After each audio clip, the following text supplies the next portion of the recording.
had no business starting to sell furniture. There's a difference between people who like use IKEA to get a job done versus people who just think it's the greatest thing since sliced bread. Our pieces have stories to tell.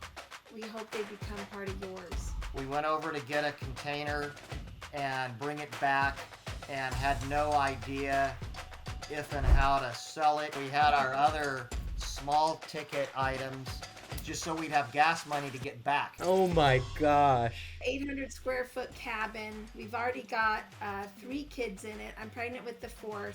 And we had no money. We can save the world and save orphans and make the world look better, all in one swoop.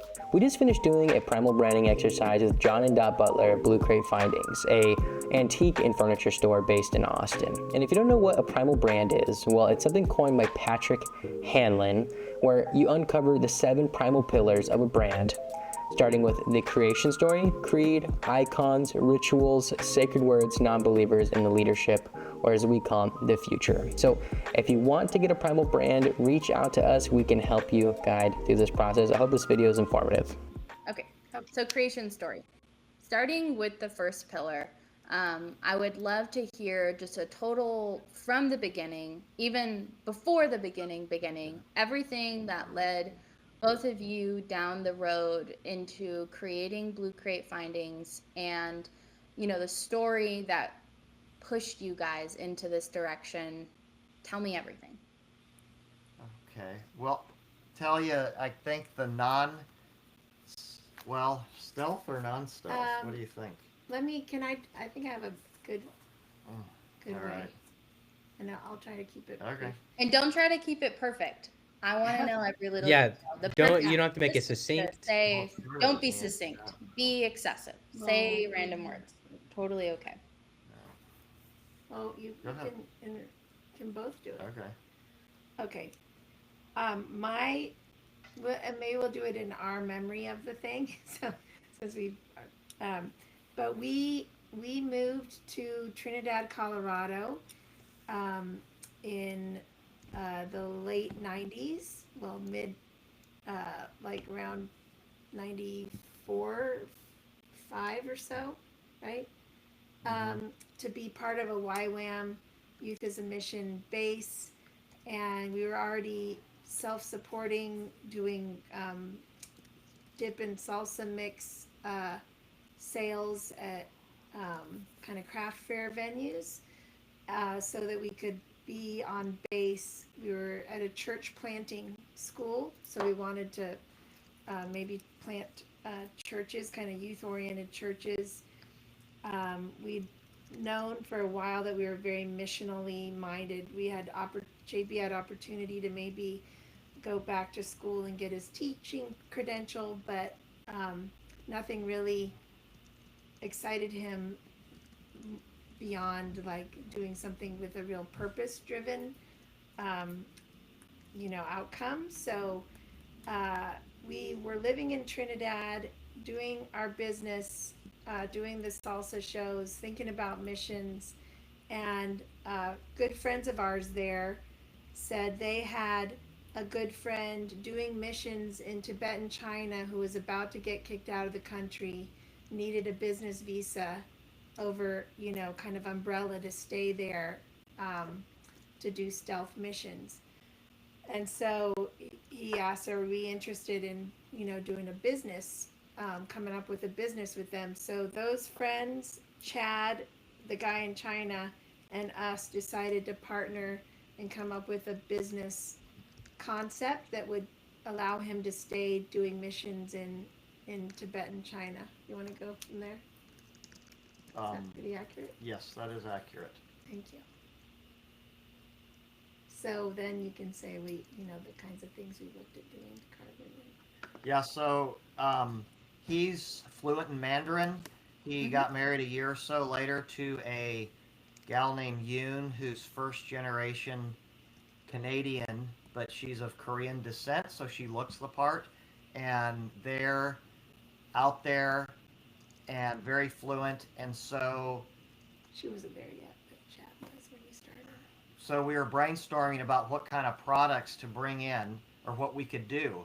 And he had access to activated carbon in the area and other things because of his geographical location and relational proximity. So we're kind of envisioning like Colorado Springs, which wasn't too far from where we lived in Trinidad, ran on, coal and carbon and all that. We're envisioning, being in a small office brokering containers of activated carbon, making really good money and becoming philanthropists. And so, but the thing that the Lord had work out is small items from flea markets that are really interesting around like the old ancient city Xi'an. There's the Inn of the Six Happiness is a classic missions movie about that place. And so Primitive furniture. you're making it. So and then yeah, so small, really interesting things, and then there's Asian country furniture, which we didn't even know was a furniture genre, that just is like an old cabinet that's painted and worn from decades of use, and simple everyday things like grain measures, where each little village has its own style, shape of grain measure, and just everything from armoires to small pieces that were just very cool. And so Chad and I raised a little bit of money. We went over to get a container and bring it back, and had no idea if and how to sell it. He had had success taking jewelry and that kind of thing out to cities or in Denver and like Aspen and places like that, just selling small, interesting jewelry and all that. But beads, yeah. And so he looks the part, and he's physically been there, so he did real well with that. I didn't do so well with the jewelry and all that. So we brought a whole container back. We went to a junior. Go ahead. Can we just press pause and you can keep your train of thought? But I'll try to, yeah. It's okay. There's no. You'll think of things later that you'd be like, oh, I want to add that, and there's no. There's no rules or anything. Yeah, there's zero rules of in order. There's zero rules of saying it the right way. Every time we do this, people always remember something that they want to add to later. We'll go back and add it. We'll add it to different columns, or we'll add side comments next to it. This is just purely letting it all out. Yeah, this isn't like a pass fail or anything. Yeah. That- We're just kind of like, our stories are a little different in the process. So that's all. In terms of what was going on. I lose my train of thought when I get when Interrupt. it gets broken, and so So sorry. and we remember details differently, and anyway. So you said we came back. You came back with a container full of stuff, and you. Yeah, we came back with a container full of really cool things, unpacked it, and we went to a junior league show in Denver, and took our old business as well as which was selling prepackaged Santa Fe style soup dip and salsa mixes. We had no idea if people would like the new things that we had, or if we could sell them. And so we had no money, so we went up there, unpacked and Dottie is just a natural creative. So this was even before she had done lots of design, set up the things that we had to look really cool. And we had our other small ticket items, the Santa Fe soup, dip, and salsa things, just so we'd have gas money to get back, because we knew we'd sell at That's least awesome. $500. Oh my worth of gosh. stuff. Yeah, it was awesome. Like Dot has this gift of deep connection with people. So Chad would be on one side of the booth telling someone about China. I'd be, trying to get people to come into the booth, and Dot That's would be awesome. either telling someone about design or praying and weeping with somebody who was pouring out their life story. So Oh my gosh. a fascinating thing. And I can't remember, I think we sold a couple small pieces, and I think we did do the salsa to get gas money to get home. Did we? I remember it being a build show, or like at the convention center. It could have been. Yeah. But anyway, Some sort of show where it's like a home related yeah. type thing, because we had done tons of those. And so after that, we ended up with a couple of trailers. And go ahead, yeah. Okay, well, so meanwhile, back at the ranch, we had to go into this business. We lived out in the countryside in Colorado in this little tiny like hunting cabin that banked towards the creek. So you had to shim things up. So it was a tiny cabin. You could actually see sunlight through the walls, and so we needed to move into town to do the business in town because we were like, an hour out of town. Oh wow. So Chad and then his fiance helped us paint, fix the place up so we could sell it.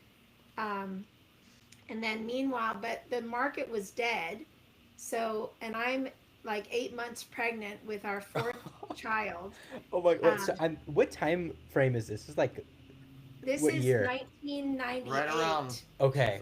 Well, His because same he as was Jesse. born, Yeah. I mean, 99. 1999, yeah. Okay.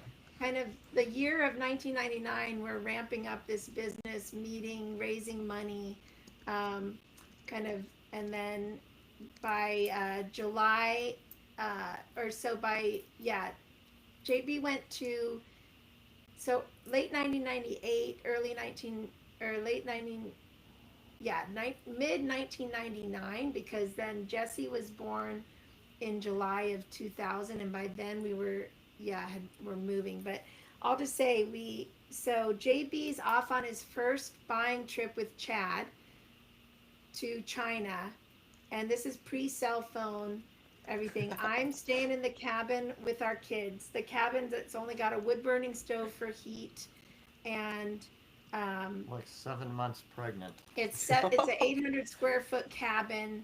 We've already got 3 kids in it. I'm pregnant with the 4th. And we had no money and, And no we had no insurance. money. Oh my And we gosh. didn't tell our parents the whole story because Yeah. it was not the.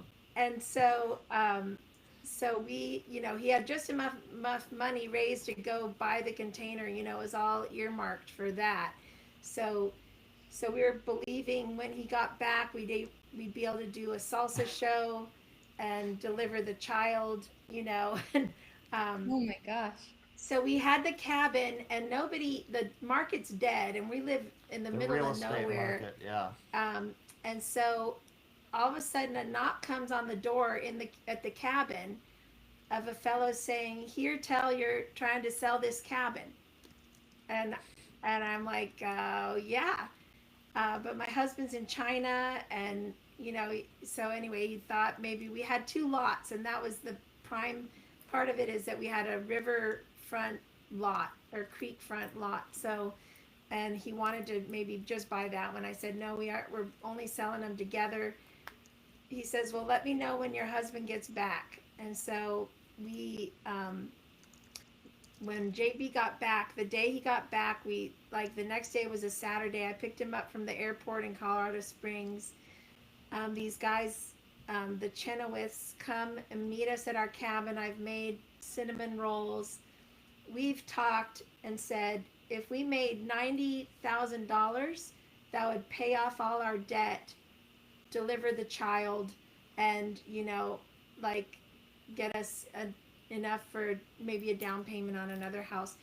Before that, several months before that, we felt like we needed to move into town, but and there was a spot that seemed great, and we kind of went down and put in an offer on it, but it would have been contingent on renting out the cabin, and YWAM had kind of moved out of the area, so it was going to be a real stretch to finagle all this. And so one day JB, we're doing a salsa show in El Paso, and he comes back to the table we're at the restaurant and says, I just canceled the offer. We just have to wait and sell this place before we get another place. So then I'm thinking we're going to live here, till the kids are in college because no one's going to buy this place. So that's a backstory on that. So he goes, but meanwhile, I have some friends in town, and there's this incredible house across the street that's for sale by owner, 120-year-old, 2-story, house with 9-foot windows and just gorgeous. And she's like, you should just go look at it. And I'm like, well, I promised JB I wouldn't look for houses, but I will just go knock on the door. And so they take me through, and like I have this vision of our family there, and it just, I'm like, Lord, I think this. And so church at this point's meeting in town. So on Sunday I have JB, I'm like, just take a look. If nothing else, architecturally, it's really cool. So we go through it. The people who own it are Quakers, and we chat about God, and when we leave, we ask them, well, are you willing to do any kind of creative financing, owner finance? And they're like, no, not really, just need to sell it outright.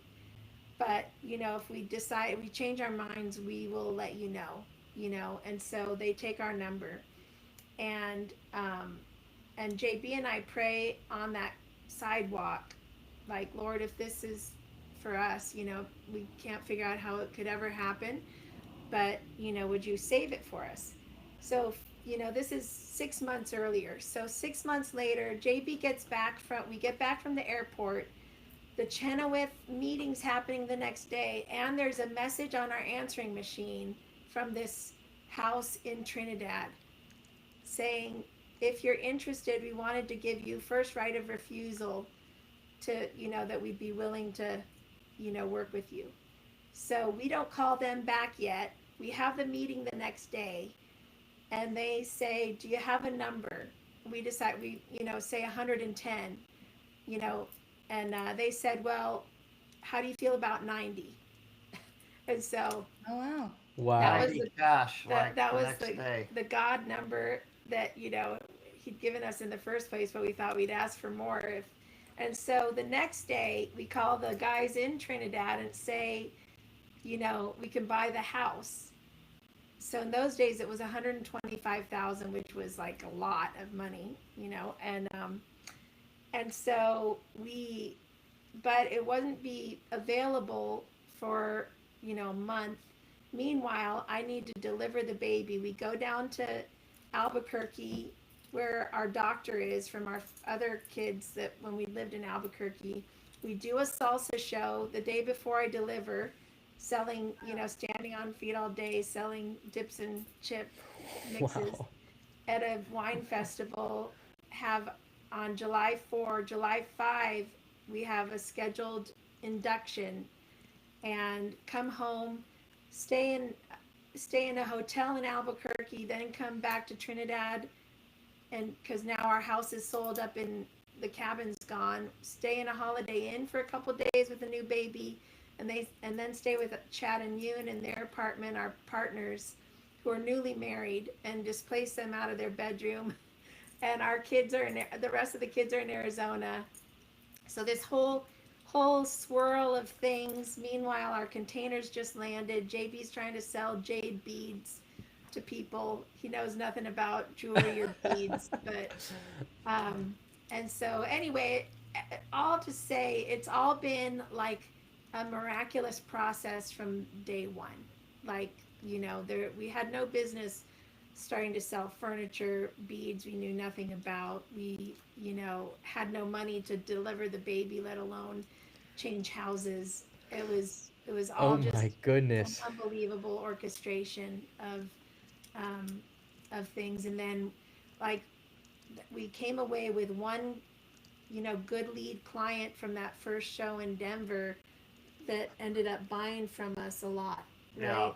Yeah. And so then we started, and these are pre-internet days, so we were trying to sell to people in person and then get them to order containers from us based on pictures that we took. But yeah. Yeah, the genre is kind of, an interesting one. And back then, there weren't too many markets that were really, into Asian furniture. LA, of course, New York, high design spots, Dallas, I'm sure to a degree, but a lot of places super conservative, like Atlanta was just a no-go. But our strategy was I would set our truck or trailer up with the furniture stacked on the sides and strapped in so it could be seen, and then put a bunch of accessories on the outside so people could see it, and just invite people. I'd go in with, you know, pictures, like photo pictures, and say, hey, we picked these out ourselves. Our partner lives on the Tibetan Plateau. I picked out a lot of these when we went. They're authentic. Can you take a quick peek? They'd come out and go in the trailer and, maybe buy a couple pieces on a good day. And so I went, literally between Atlanta and LA, from Trinidad, Colorado, trying to drum up accounts and try to learn, the business. And the idea was for if people would buy, like in Kansas City, if people bought 3 or 4 pieces and they didn't sell, the next time I came around to Kansas City, they could swap those out for something that would sell, hopefully. And hopefully they could build up their inventory and order containers direct from China. So we had ideas to build in efficiencies, and we were gaining momentum and had some clients. And Dot was, geez. On our 10th anniversary, was it our 10th? Yeah. Wow. On our 10th anniversary, Dot was joining me on a Kansas City trip so we could hang out and have fun. And then we had a trip to Cancun. Yes. Yeah, Cozumel, one of those scheduled, which we hadn't done a lot of great vacations. But so literally we're on our way to Kansas City. No, we're in Dodge City. Yeah. I get a call from Chad, our China guy. And he's like, have you seen the TV? And we're like, no, what? He said, just turn it on. He said, a plane just flew into the World Trade Center. And then they're like, what? And so we turned the TV on and watched, that whole thing unfold. And everybody in the nation obviously is just stunned. And we're just, digesting the whole thing. And then so... It's all chaotic, and of course our flight to our thing hadn't been insured, so we didn't know if we could make the flight. But on the business side, every single account was like, we don't know what this is going to do to the economy. So we were kind of dead in the water. So we ended up getting to go on our vacation. Our truck started on fire. Yeah. Oh my gosh, you guys! Then we had to have our worker come trade parts. Oh my gosh. One of our only worker, bless his heart eternally, he drove like all night to meet us somewhere between Kansas City and Denver so he could take over the truck repair and we could borrow his car to make it to Denver airport in order to not lose our, $800 or $900 for the rate. So it's just like, holy cow, that is a movie. It just goes on and on like that. That's just the beginning. It's just ridiculous, really. God has just so many times just said, all right, you're doing the right business. Keep trying, and so, yeah. So you guys, I just want to, there's a lot of details here, so I want to kind of see how well I understand so far. So you guys were in Trinidad, Colorado, closely integrated with the church there. JD, you had an opportunity to move into like a teaching position. I think that's what I heard. And then you said it wasn't purpose driven, but you had an opportunity with Chad to go to China, and you went there. And maybe this part I kind of missed out on, but somehow you guys over there decided that you guys were gonna get a shipping container and put furniture in it, and then come back and you'll figure it out then. Okay. That was the plan. While you were pregnant back home. Oh my gosh! You're trying to sell the house at the same time while John is doing that. So you didn't even know you were gonna go there and start a brand new business. You kind of, it happened ipso facto. We figured out furniture before he went on the trip. Okay. Furniture and small things. We were just gonna try like the small things. Fortunately, you can fit inside furniture. So we were just going to buy as much cool stuff as we could afford, ship it over, and just try hard to sell Like we it. came back with an ox cart the first time. Yeah, Like it all was kinds cool of nifty, stuff. funky stuff. Did That's you so cool.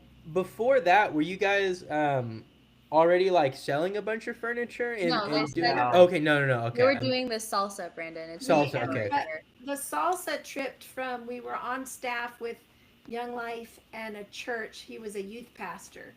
So he, and then we were kind of the hired guns at this really conservative church that we felt like, well, we need to start our own church. That's why we went to the church planting school okay. connected with YWAM, which landed us in Colorado. So that's kind of the backstory on that, where yeah, we were like, either we go be with YWAM or we kind of go back and do like normal stuff in Phoenix where we have family, and we chose Colorado. And But I had grown up in a sales background, like in school, in college. I sold books door to door. I mean, this could be a movie. This company called the Southwestern Company. It is so weird and funny. But my mom, I was totally wild in college. My mom was praying for something to get me interested in the Bible. The next thing you know, I'm selling books door to door in the summer with this group out of Nashville from Abilene Christian College. And they must have looked at me like I was the devil incarnate, because I was just a partier listening to AC/DC, and they're like into Amy Grant and all that, and it's just.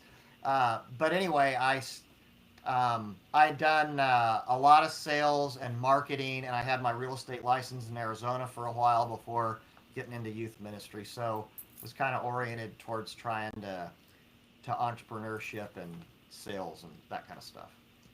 Gotcha. Okay. That is quite the creation story, guys. That is one of the more of the intense ones that we've heard for sure. It's honestly awesome, is what I can say. Brandon, it's really, what's the word? It's actually refreshing hearing a story, though I'm sure so difficult to go through, but a story of somebody going through like so many uncontrollable circumstances and continuing to buckle down and choose this dream and this vision and trusting in God each time. I mean, wow, so many things that, any other person who maybe didn't have faith, or maybe they had faith, but they would maybe read it as a sign, as the wrong direction. You guys continue to commit to something that is really awesome, and man, hard story, but cool at the same time, because you two are at the center, kind of leading charge. It's just super incredible. Well, thank you. And taking That's risks. really encouraging. Yeah, and Yeah. it's crazy because there were 7 or 8 times where where God just, we basically said, okay, God, we think we're doing the right thing, and we only have enough money. Like, we would go from Colorado to Austin because Dot's family was here, and we'd say, we've got a trailer of stuff, enough gas money to get there, and if you want us in this business, you're just going to have to do something. So we were in Lubbock, and not the Asian country capital or design capital. We're with our kids pulling a camper. No, did we have a camper? Just the trailer. Yeah, and kind of had slept. We slept at a super cheap hotel, got up and went to the Yellow Pages and said, we're going to just pick out the biggest furniture store ad, go to it, and hope God does something. And Wow. so we go to it. Antique store. Yeah, it's an antique store, and I'm like, So cool. all right, you kids, stay in the car. They're all Because, napkin-headed. they're just getting up, young, totally a mess. And I'm like, I'm just going to be here a minute. He's probably just going to say, I'm not interested. Go away, and we'll leave. So I go in, and the guy's a real nice guy named Sam. He's a Texas guy, and he's like, hey, I got these pictures. He's like, I'll take a look at that. And so I'm like, oh, great. So I go out, and I get it down. I start doing all the things, and I tell him, just wait 5 minutes and come out. So I do that, and just when I'm ready for, the presentation, and he comes out, like, the kids come around the corner like, I gotta go to the bathroom. Oh my gosh. Oh, this is so. And so he was super kind, but long story short, ends up buying the whole container for 15K. And so Wow. we rent a car, send Dot and the kids on to Austin. I drive the 5 or 6 hours back to Trinidad, reload the container, and head back to Austin, saying, "All right, we're not going to die today." That is That's so cool. awesome. Oh my gosh. That's been Wow. our motto is like, we'll die another day. Always. I love it. You Oh, guys that's are a sacred word. seriously so incredible and inspiring.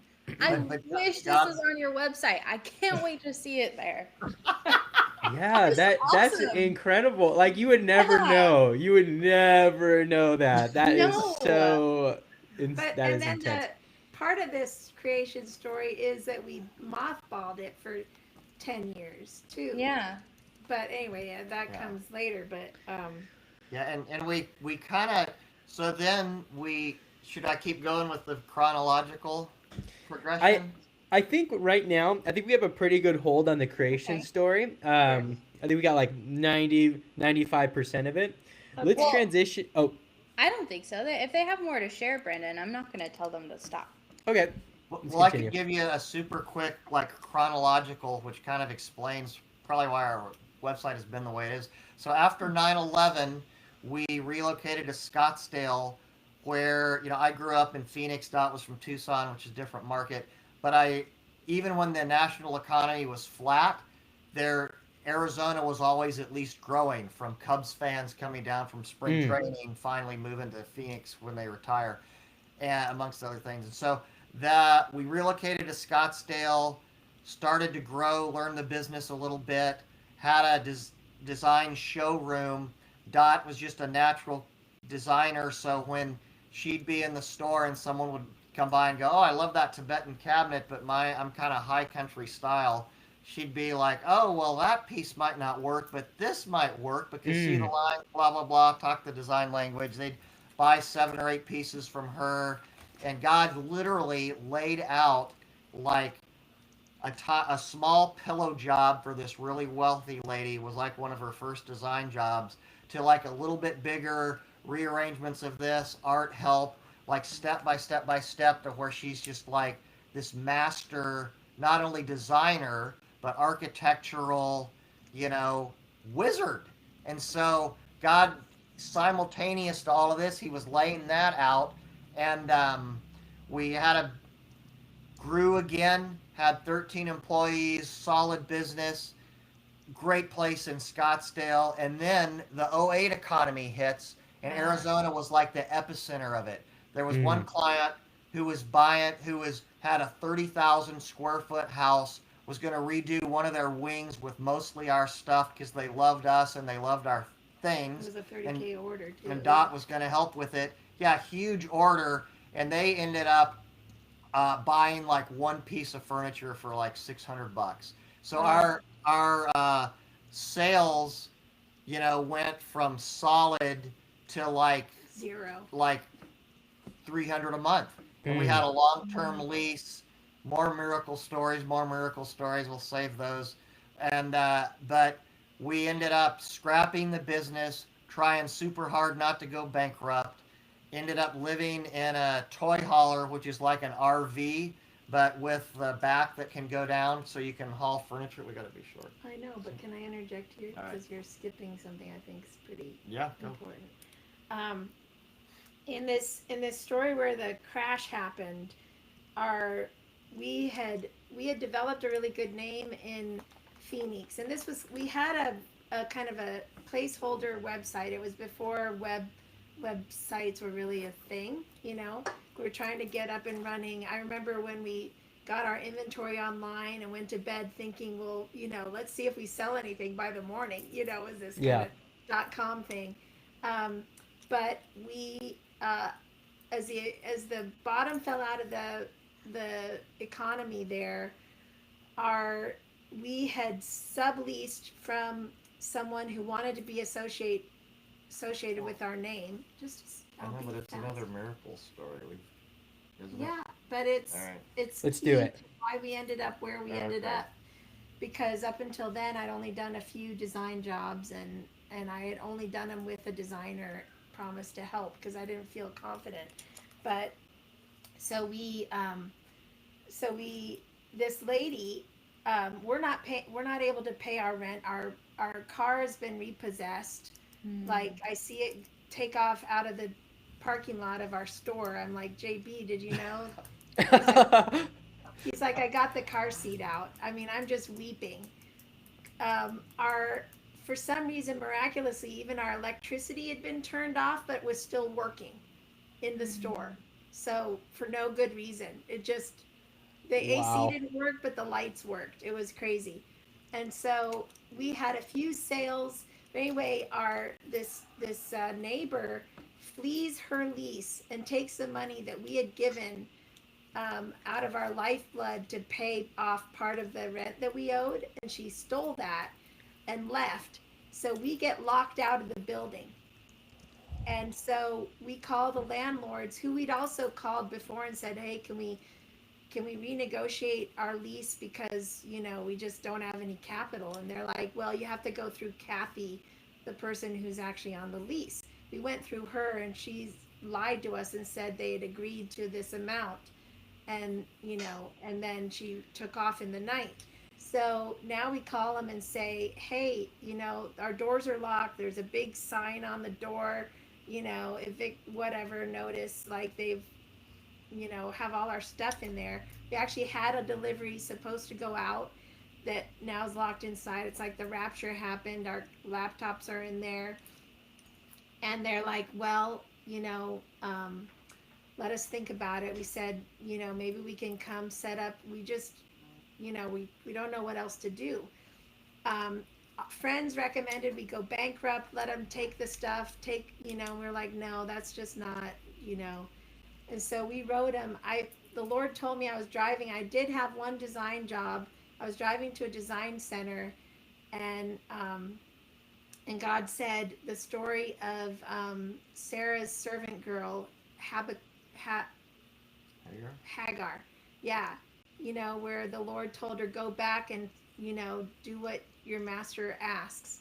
And so I just said, JB, we need to do that. God gave me this scripture. We need to call him and say, what would you have us do? Like, we're at your mercy. We owe everybody money, but obviously you have the keys to our business. So what would you have us do? And they said, well, okay, we'll have, we'll open up in 3 weeks or whatever and have a sale. And we'll, collect all the money that comes through. I mean, I think we proposed that. And so they came and did that, opened up. It was the business was based in California, but their partner, somebody working for the company was based in Boise, Idaho. So the guys from Boise, Idaho came and opened the showroom for us. That was the first time we'd been in since the rapture happened. And they help us dust the furniture. They meet us. They're like, we just had to meet the people who wouldn't give up, and so they came and helped us, and we set up a card machine, and we just told everyone that came in, it's, going to say DD Dunlap on it because the money's going to them. They own the building. And I didn't realize JB sent out an email to all our customers, but that day we sold, having not sold more than like $3,000 a month for 6 months, we sold 25,000 in one day. Wow. Awesome. And Holy cow. everyone came in and said, we love these guys, we love their furniture, so anyway, we get to know the Dunlaps, the DD Dunlap company, and they're like, hey, we see you're Integris. We have some places in California if you want to come liquidate the rest of the inventory there, because Scottsdale was very dead. It was snowbird anyway, and then it was summer, so nobody's there in the summer. And so we're like, yeah, we would like to take you up on that. So we went. We had a wedding to go to in California. Went and checked out the space they proposed we would take, and that's how we ended up in California. So I think that's a big part of our story. Yeah, that's a big part of our story for sure. How did you get to the location that you guys have now? The actual brick Yeah, and mortar what store? led to the Blue Crate Findings brick and mortar? Well, these were brick and mortars. There was a Blue Crate Findings brick and mortar in Scottsdale, and then we went and closed it in '08 and liquidated our inventory in a pop-up in California. And then that's when we kind of shuttered the business for the next decade. We went on a road trip with our 5 kids. God provided an RV for us, to a toy hauler to travel in. We thought we would meet up with our friends in Pennsylvania and like reimagine how we could kind of re-enter. We couldn't come up with it, but we had a amazing trip full of miracles, and felt like we were supposed to go back to California where we'd been introduced to over that pop-up sale. We'd met some key people who we really felt like were lifelong connections. So we went back to LA, and we're staying actually in one of the people from Dee Dee Dunlap's basement, the accountant who we'd gotten to know. And she takes me as her plus one to an event for their company. I end up getting a design job for Dee Dee Dunlap doing their new restaurant, and that's what kind of threw me into the design business in California. So we end up like And that restaurant is still there. It's called Red Table in Huntington Beach. So it's been successful, and I sold our leftover furniture into it. yeah, she sold some of our leftover furniture into it, and so Dot has some commercial experience too that we haven't really played up on our website. But I'll just say after that, basically with the furniture sales from our leftover inventory that we happen to have in our box in our travel trailer, we ended up being able to rent a 2-bedroom apartment that to put our 5 kids in, and then from there, I kept getting design work miraculously, and so then ultimately had a design build firm, Dot Butler Design, in Palos Verdes until COVID, when California went crazy, and we decided to come to Austin, knowing that if we left California, we probably wouldn't be able to afford to get back. And there was a company, now I was deep in the build world and architecture world, and there was a company in Austin called Icon that was doing 3D printed houses, and I've been following them and that technology that I really believed would be a great disruption to the construction world. And so I purposed to get a job with them and not work for myself for a season. And I did end up getting a job with them as a construction project manager. And meanwhile, JV had been teaching school here. And but Round Top, which we used to do when we first started Blue Crate, as a big antique venue, was in our backyard, and we still had some leftover furniture in storage.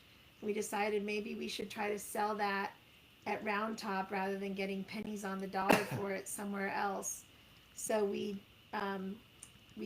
got a venue at Round Top and kind of dusted off our Blue Crate, tags, and kind of threw open a venue, and then that triggered us kind of getting more deeply back into it. Oh and then I my got gosh. from Icon, so then that was our only income again. Yeah, Oh my goodness. it's exhausting, It isn't is. it? I'm just, That is a story. Holy moly. That is so interesting how you guys still had the product in the storage. Do you guys Yeah. feel like where do you guys think you'd be if there wasn't product in the storage to sell? Do you think you I guys don't think we would have been back in this business. so that's kind of like a big link for everything, huh? Yes. Like being able to go back to Round Top and sell it again back at your old And, stomping Yeah. grounds. and that was also a big marriage fight for us because he was resentful of moving this furniture around that we still had. Yeah, we'll have that Yeah. debate another time. The another part of it is that when we were in Scottsdale, we separated corporately from our founding partner in China. Mm. And the reasoning was if China decided who knows what and they go down, then we could keep going and vice versa. And it was a good thing we did because the whole thing would have tanked after the '08 meltdown. Mm. And Mhm. so, fortunately, he continued to kind of grind along on the wholesale supply side, got up to, like, and this isn't a lot, but, 1 to 1.2 million a year. But he kept growing, and in COVID, for some reason, his business picked up. And so he's got a 40,000 square foot warehouse in High Point, North Carolina, has a really good wholesale business that's notched up a few levels, has some really good people around who we have connected with. And so when I tell our story, I typically include the statistics of what his company has done and ours has done in terms of like social progress. Not the numbers of sales or anything like that, but it's legit. Like there's a tiny factory in Hebei that is basically because he got kicked out of there maybe 5 years ago. And the way I tell kind of our story in a short stealth mode to people who come in is I'll say, we started this when a buddy was doing development work, job creation out on the Tibetan Plateau, and we found these Asian country pieces. My wife's a creative, so over the years we've gravitated toward authentic things like this apothecary, and I'll show them. And then we started our own factory where we take reclaimed wood and make dining room cabinets like this, dining room tables like this table and this coffee table, and then if they ask questions and want to hear more, that we've probably created like 300 jobs Mm. In High Point, North Carolina, China, Indonesia, and other things. And so we kind of have a stealth mode job creation that we put forward that obviously is super easy for, the culture to digest now. And so that also plays into the fact that they let us have inventory from their warehouse so that On when we consignment. on consignment so Mm. that we can build up our inventory and make the store look good. So we've built it up little by little by little. And then another thing happened where a guy wanted to do similar things in northern India. So Dot went to India with my middle daughter Emma, financed by this wealthy guy and so that's why we have some Indian pieces that look great. So anyway, um, that's kind of the inventory part and the kind of the Social justice. Mhm. quick elevator pitch when people come in, and then also all our collateral has kind of in stealth mode, and in Scottsdale we're able to intermingle really well with the whole new age community, the high end, you know gay Design. scene, all that whole scene. And then the Lord would create opportunities at times to share very Mm. bluntly with them. Sometimes they'd come in and they'd go, "Oh gosh, the energy here! Wow, what? Oh man, are you what crystals do you got? Or whatever." And if they keep asking, we'd go, "No, that's Jesus," and they'd be like, That's so awesome. "What?" That's so And so awesome. anyway, that's led a few people to the Lord and some really good things. So anyway, so we've kind of maintained the stealth mode because there's so much overlap that we're really open to telling the story in new, fresh ways. But it we're able to get in a lot of, like Dottie would be literally inside people's redoing their underwear drawer and and talking about life, and you just get into their lives. Yeah. So anyway, that's kind Wow. of so our websites, which have been along that stealth mode, and yeah, I'd be super curious, Can about I interject storytelling. something? Yeah.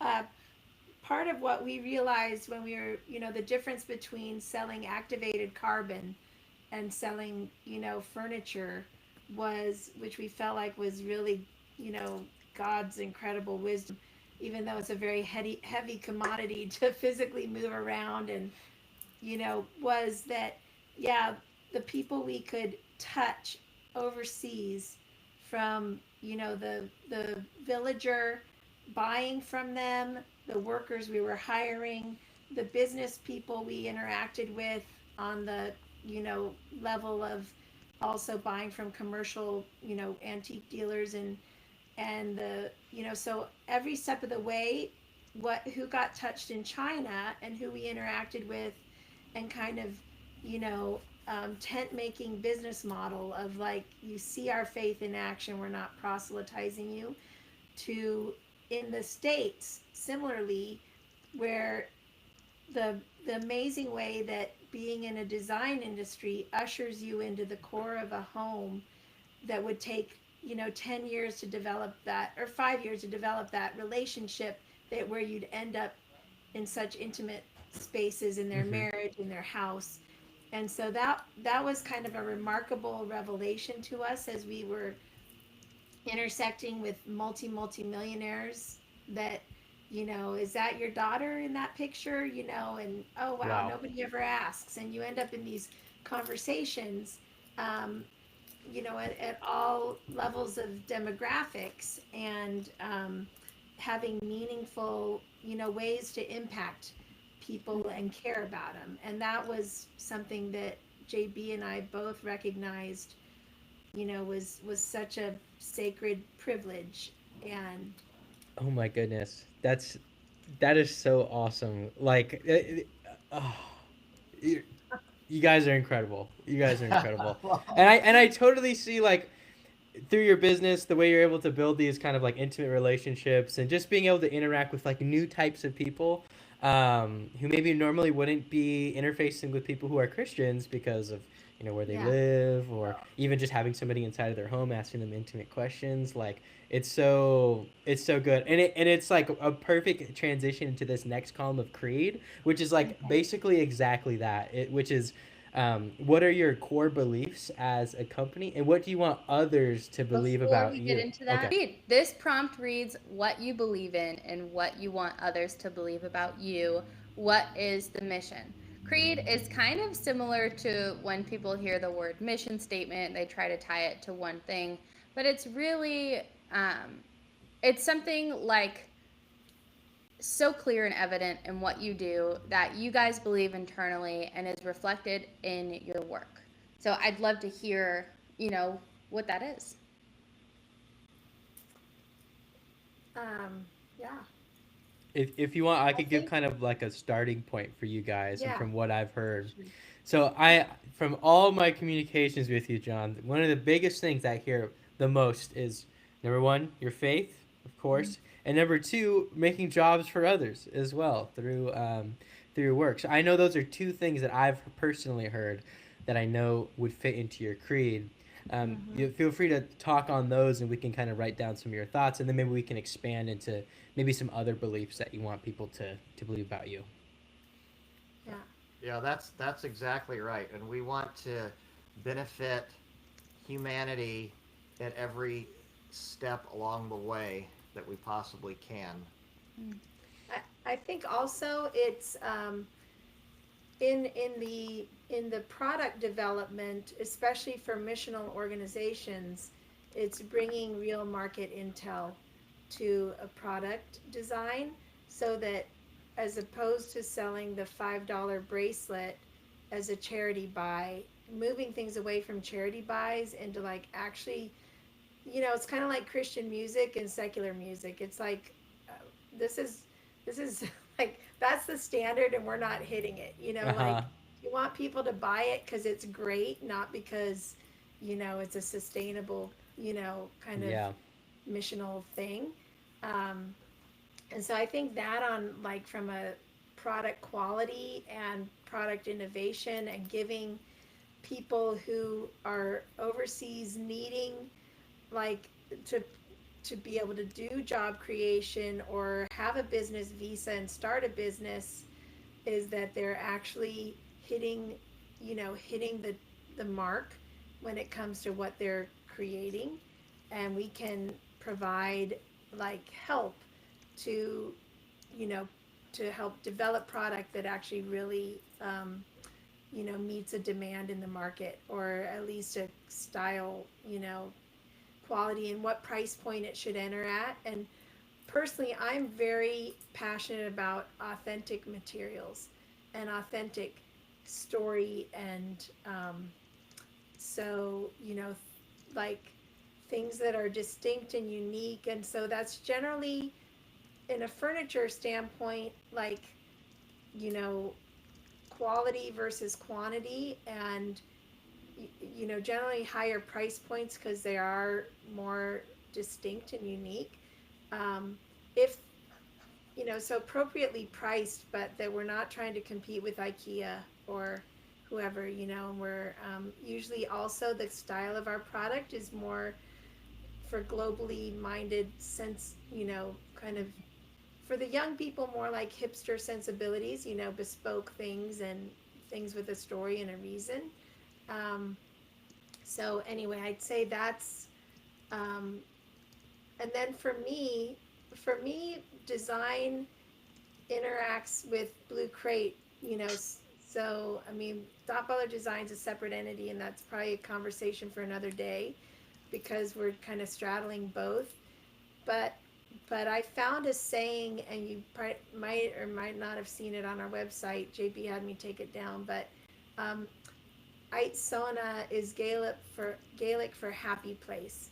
But in design, that's what I'm always trying to accomplish for people, is to help them create their happy place and their sanctuary and have sight lines that they enjoy drinking their coffee to in the morning, and that there's functional beauty. And so I'm always looking for, even when I'm on buying trips, like, what could this be used for? Where would it?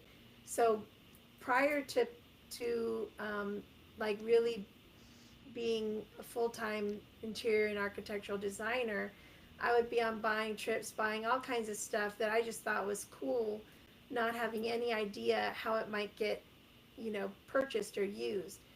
Now I know if I'm on a buying trip, the kinds of things that people need are sideboards for entry table, so I'm very mindful of like what most houses need now. Um, and so that, I kind of that informs both the design business and the Blue Crate. But I would say that's for me a big passion, is like helping people have permission to really design their house around who they are and what makes them happy. A lot of people are intimidated by, like, they have a magazine, they have Magnolia Home, they have Dwell, and they're like, I like this style, or super modern, and it's like, well, do you have kids? Like, how about we create a space that makes sense for who you are and what you want your family to function as. So Yeah, and Creating that authenticity happy is place.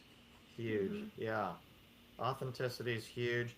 And when we were in Scottsdale, our theme that went really well, we did a couple ads in the main magazine there, but was kind of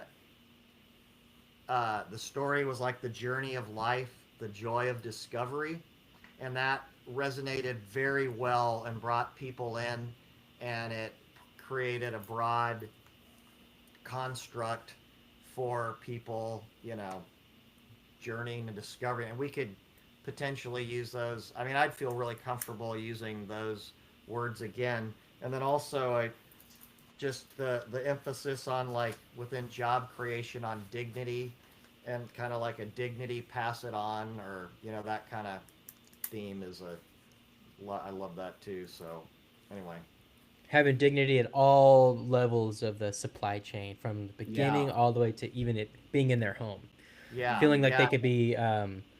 Now, I'm putting the words out there. You guys haven't said this, but like I'm imagining the way that you want somebody to feel when they're looking at a product inside their home that they bought from you is that they can have a clean conscience, knowing that it's all levels of the supply chain are yeah, being treated correctly, and then also feel like the product is super high quality. It's not just like something, they just kind of scrap together and put in their warehouse. It's kind of artisan, and that specific product also has a story. It's had its own life in Right. for the products have been in another country, being touched and used by people who are culturally not the same, and that has more value to the product as well.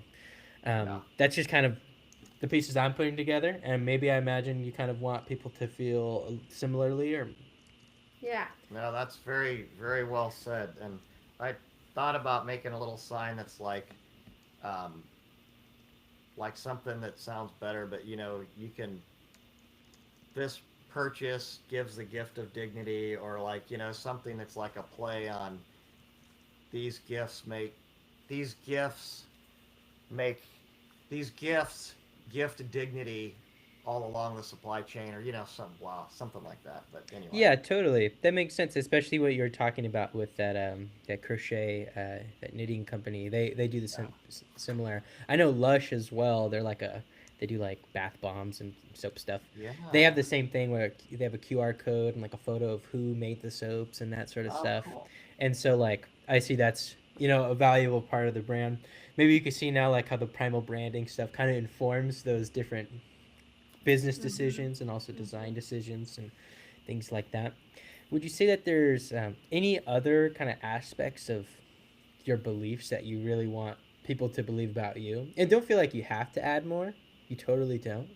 But just like if you're like, oh, that's something I totally didn't say.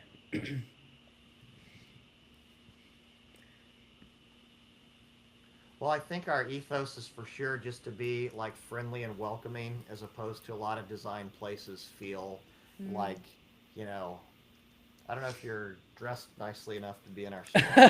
Kind of high Want the Yeah, nose. Yeah. snob factor? yeah, Yeah, Oh Yeah. this yeah. When we like lived the in Irvine, we would often go to Fashion Island, and I just loved walking around and looking at furniture. I don't know. I yeah, look at a screen all day, so it's fun to look at other things not designed on my computer. yeah. yeah, And I'm not a huge, I'm a very cozy person. I mean, I will just wear my sweatpants outside. And Mm-hmm. oftentimes when we would walk around, we would just get stared at or feel uncomfortable. I'm like, I live here. I can look at the floor. Like, yeah. Yeah. Oh, I know. That's so annoying by that. So I tell people, Dot is a design snob, but she's super friendly. Come to the Saturday event. You know. That's great. Okay. Is there, before we move on to the next column here, is there anything else that you'd One like to? one more phrase I like is like we kind of I had the concept, we hadn't really used it a whole lot, but like elegant. What was our thing? Elegant functionality, or elegant? Yeah, but I mean, I think our creed, like what our mission Yeah, is yeah, yeah. to is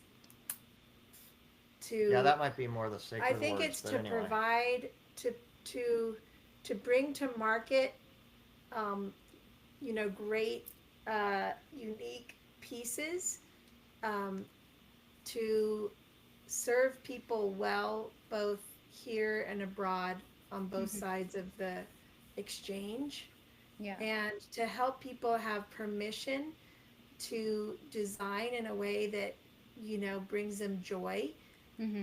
to dispel, like, for me, I spend a lot of time kind of helping people find their design voice, um, and training them how to think about, like, one of my first clients was Sri Lankan and loved this opium bed table, and in their house was all this, Pennsylvania Dutch furniture that had nothing to do with their culture, and she was drawn to our store because it reminded her of, just global things. And so when I went to her house, I was like, this table will fit in your house, but it doesn't go with all your other stuff. And which one are you?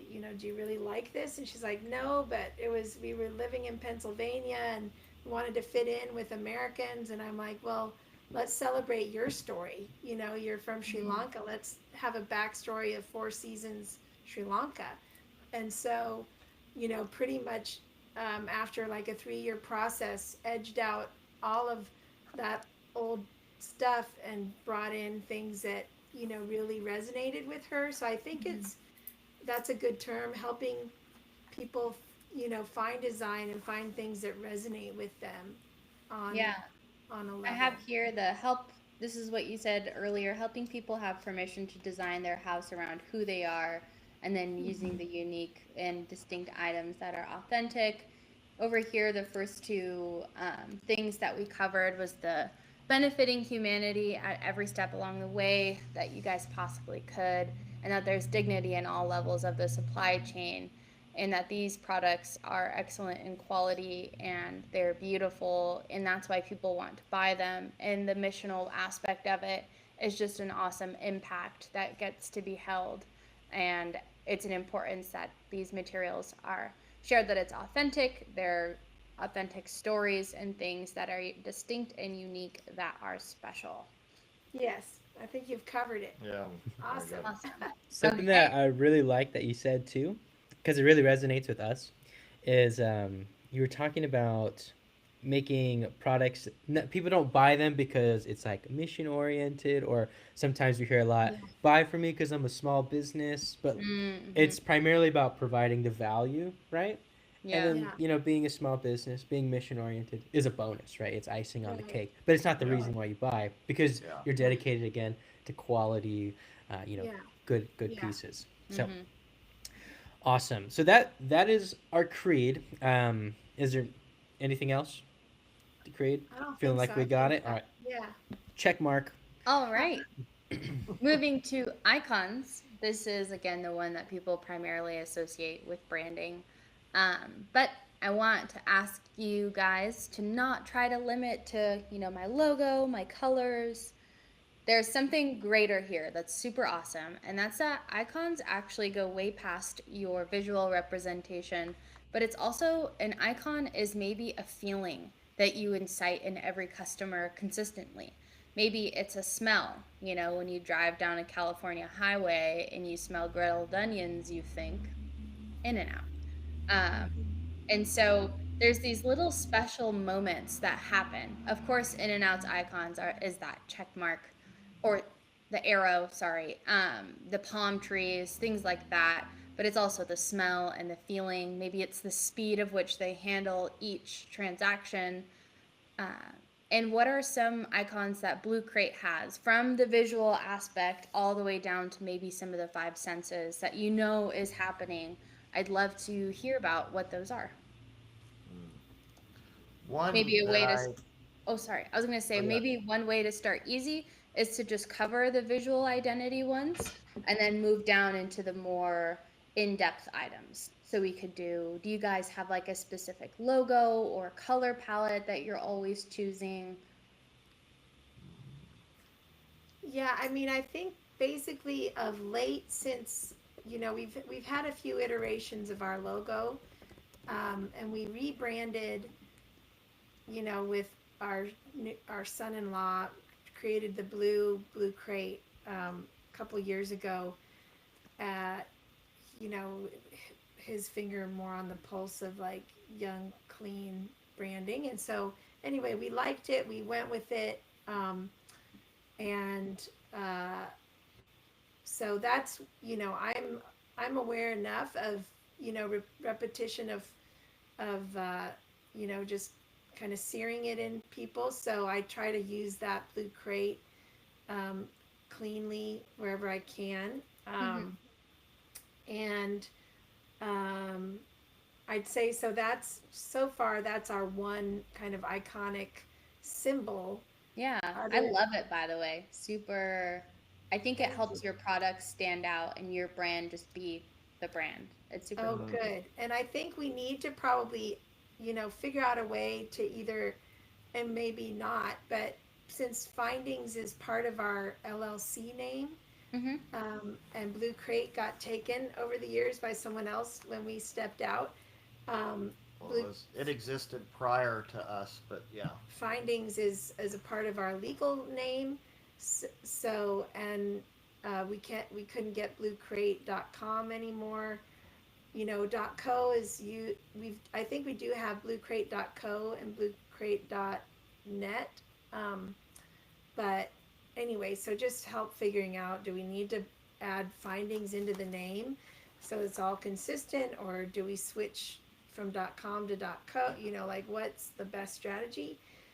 Secondly, I would say our part of what I've been trying to achieve in the website is more like, as a photographer, I studied photography and journalism in college. That was my degree.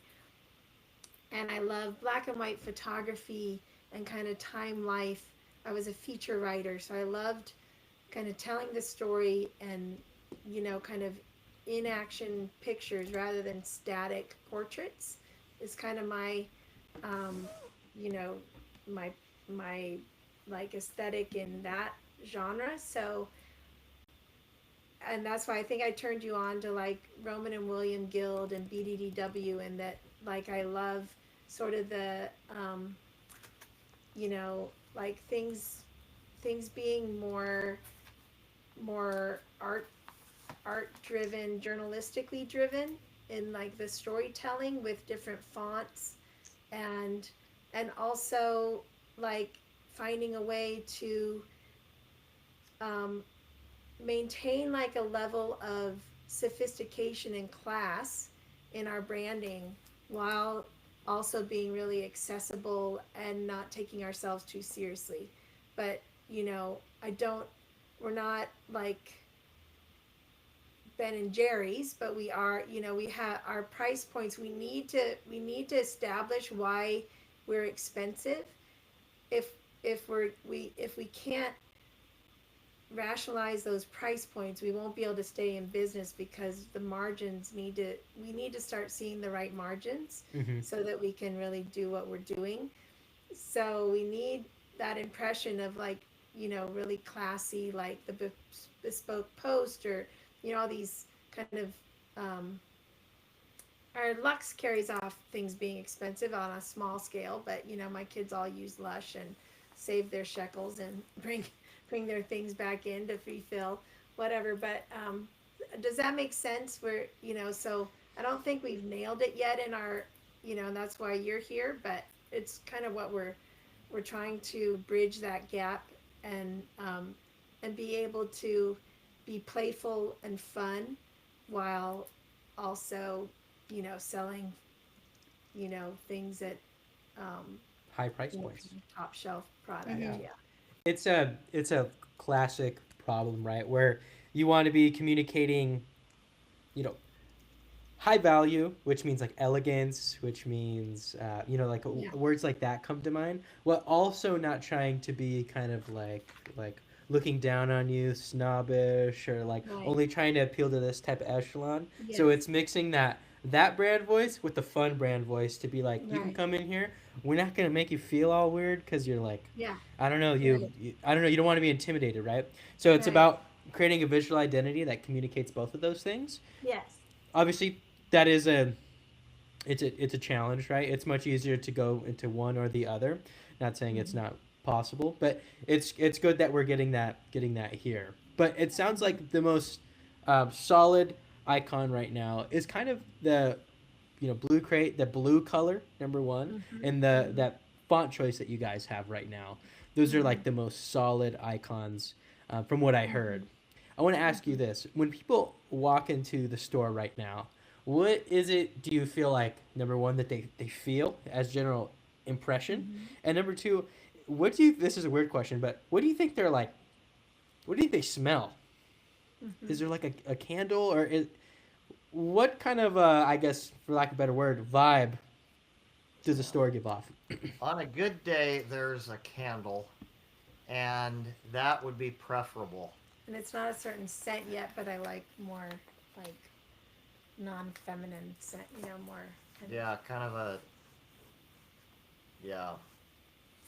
Yeah, and Yeah, you know I'm what? not the, I was going to say, don't feel pressured to have to come up with an answer. When we fill out the icons column, we want to make sure that these are stable.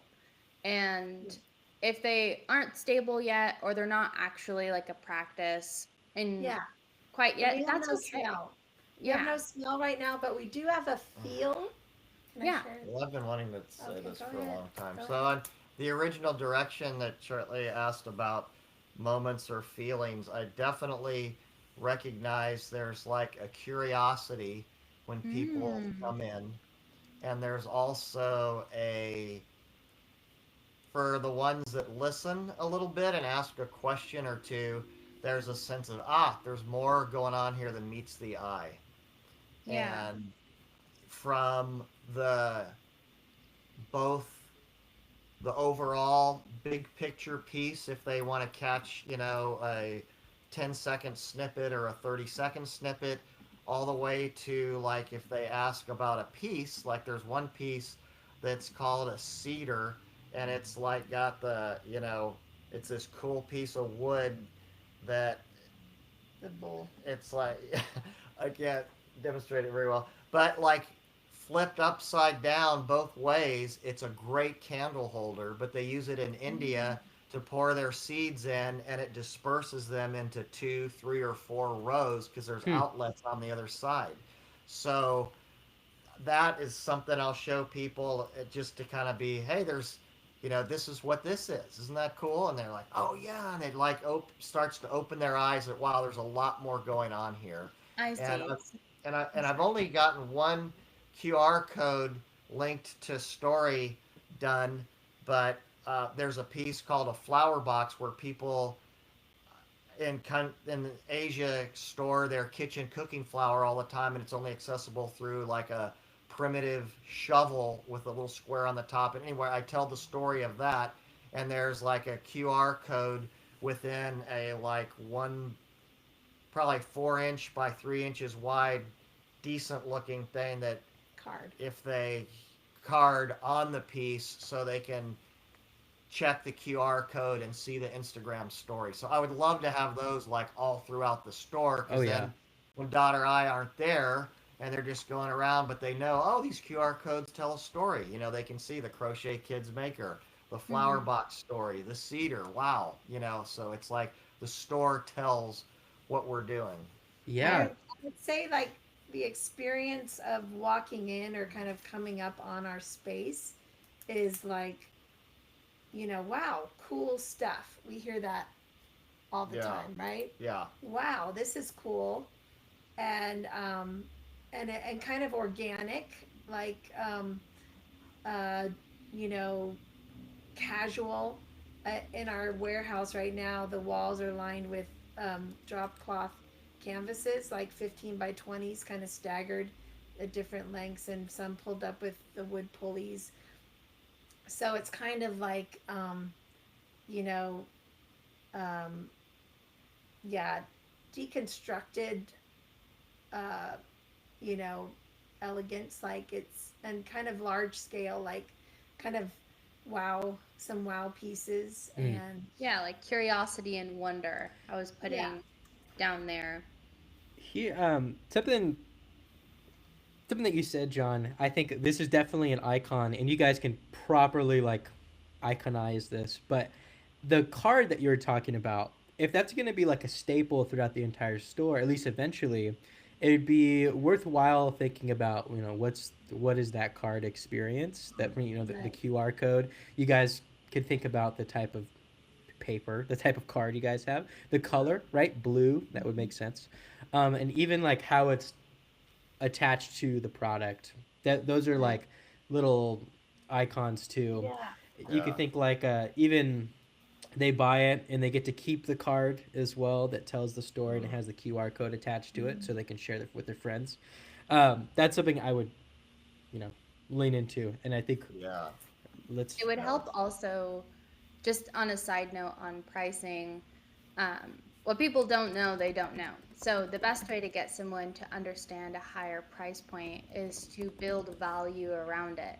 And the way that you build value is make it easily accessible. So those QR codes would be an awesome way, even if each piece maybe wasn't had a wholly unique story. There's no reason not to at least say it, because to that person that could be completely unique. And for them to be able to take it home, it'll help justify internally that higher price point. And in terms of like a branding experience, that actually would also count as a ritual, which is this next column here. The prompt is, what are the repeated interactions that people have with you? And being able to have one or two rituals that's firm in how people interact with your brand, more than, everybody comes to find something and they buy it and then they check out and we deliver it. That is a thing you do. It's a system, but it's not a ritual. It's not your unique thing that you do with people. So it would be a good idea to implement. So let's jump right into that rituals column then. An example of a ritual to get kind of started off would be, you have a can of Coke and you open it up. In the fizz that happens, everybody's going to open up a can of Coke. They're going to have the same experience every single time. Or a ritual could be jumping into a BMW and the push to start being really quiet. Or another one at Chick-fil-A, when you order and you say thank you, they say my pleasure. So are there any rituals right now in your business that happen every single time this specific incident occurs? I know we invite people to sign up, on our email list. Would you like to, say we don't inundate you? We just, in fact, we haven't really gotten any out yet, but, so people chuckle. But yeah, generally want to get on there and hear what's going on, because they generally have had a good experience looking around. And but otherwise, yeah, we don't have, branded bags yet, or branded, just, so yeah, I wouldn't say there's much ritual other than just the chat that we have with people, and the exchange, We used to offer almost everybody who came in a bottle of water, especially in Arizona, but we haven't gotten that organized here yet. Okay, tell me about the transacting experience. Like, obviously they pay, but like what happens if it's like a bigger item, or stuff like that? Well, we've been struggling to get our whole point of sale system up and running with Spotify, Shopify, whatever it is. So we're still, despite this other investment, writing tickets up by hand on, triplicate copy things.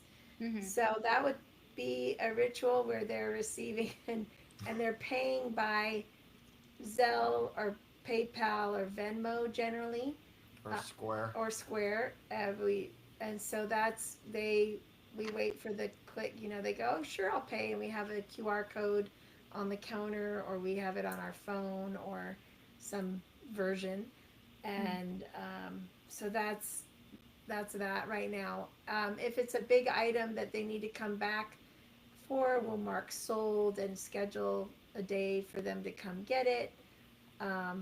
Especially out at the show, we'll put sold on things a lot.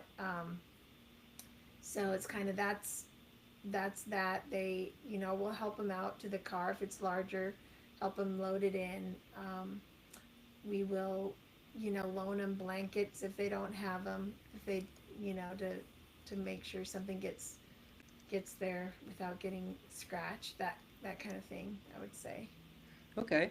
A lot of opportunities right there for rituals, just off the top of my head, like the depending on how expensive the item is, but like the moving blanket being like a Blue Crate moving blanket, or things like that. How about I don't know if you've done this. I'm pretty sure you guys have, but the design, I don't know what you call it, like a workshop, design Yeah. workshops in the store. That's definitely a ritual, especially if it becomes a repeated kind of thing. So Right, right. I know there's that. Um, We would like But to have like, especially we would like to establish some rituals in our booth at Round Top, mm, mhm, um, with, you know, like finger foods and wine or, you know, margarita or some kind of food that would be awesome. experience. Yeah. Some of those places we love, other places we've been to. There's a place in Houston that gives you a margarita, like they have a margarita machine and, you know, little little Dixie cup size full of margarita. We would love to kind of bring those rituals in where there's a place we love, Bobo Intriguing Objects. It's another furniture guy out of Atlanta, and he has a signature Bloody Mary that everybody knows and loves, you know, so kind of akin to that, where they kind of look forward to coming in for an experience. We haven't up to this point had really the money to like really put that together effectively, but it's something we aspire to, you know, kind of. There's other places I remember at High Point Market, like Go Home would have a big wheel of cheese, you know, it yeah. would just get worked through by the weekend, you know, so that kind of thing that really sticks with me. I mean, I remember the Bloody Marys, I remember the wheel of cheese, you know, so if we had something like that, others would remember it. Um, and I don't know if you told him about their relocation and kind of how that might impact us. No, Where, I don't think so. yeah, so right now we have our warehouse in Austin, but we are getting ready to move to Greenville, South Carolina. I don't know if we've mentioned that to you yet or not, but yeah, but the place we're moving into um, is an old boiler room on an old carpet factory mill. Wow. And so Oh, it's going to be a real industrial building with like 20-foot windows.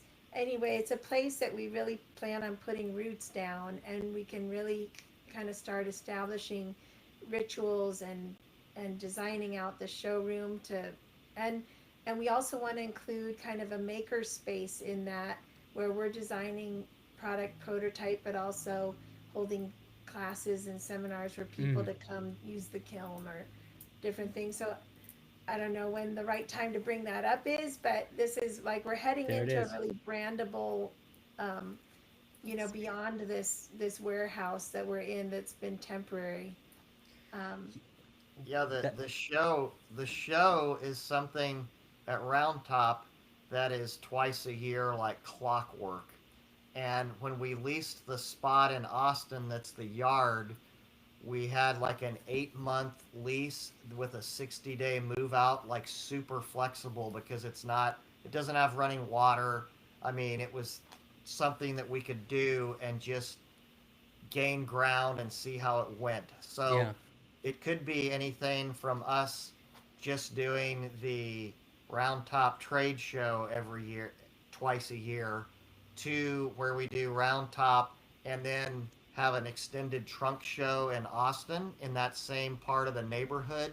And there's actually a neighborhood representative that I've met with that's really wanting hard to push that and for us to be the lead vendor in it and call it like Round Top Roundup and have use our space. And so all of these things in Greenville really firmed up, I think, only a week ago when Dot was back there and had a very good meeting regarding, the potential building. So and we all, would live in the building in a Oh, loft.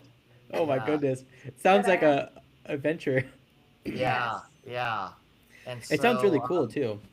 yeah, yeah. So if it's if anyway, it's pretty flexible, uh, and I'm not sure what the Lord has in mind, but but the but this main ethos and product mix for sure will be at Round Top, for the next year or two unless it just doesn't make sense, and Greenville.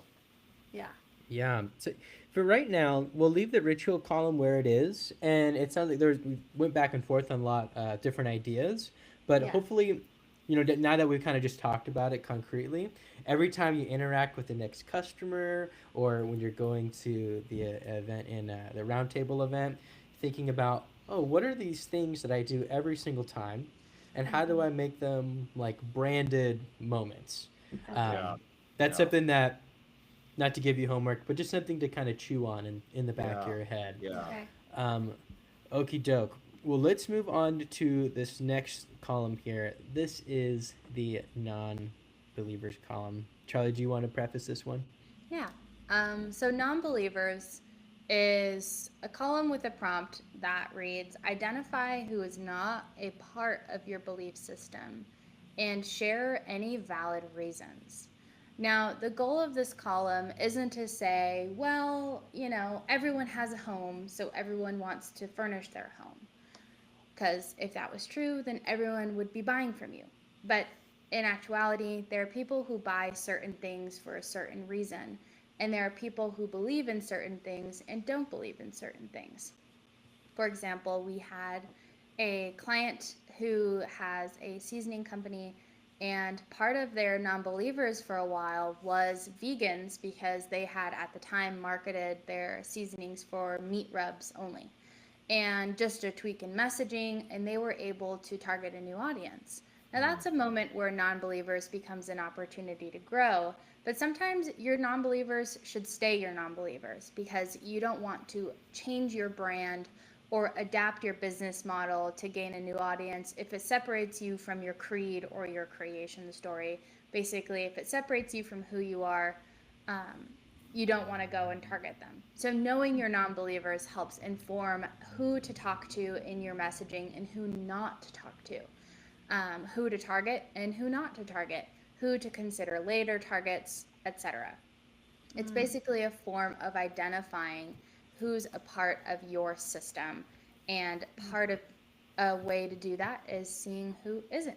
So tell me a little bit about some of the people who maybe don't believe in what Blue Crate does or are a non-believer of the brand, and maybe any valid reasons as to why. Some of it maybe could be pricing, some of it could be, they don't fully understand the mission, etc. I would say people who don't like or people who like new and shiny only, That's a good one. you know. Yeah. People who like super contemporary. It's not, I mean, so like really highly, like stark contemporary, because ours things are textural, and people who, you know, don't like used things, you know, like antiques or whatever. Yeah. I think people who, like, there's a difference between people who like use IKEA to get a job done versus people who just think it's the greatest thing since sliced bread. Yeah, people who think IKEA is the design standard. Yeah, they're not our customer, I think, I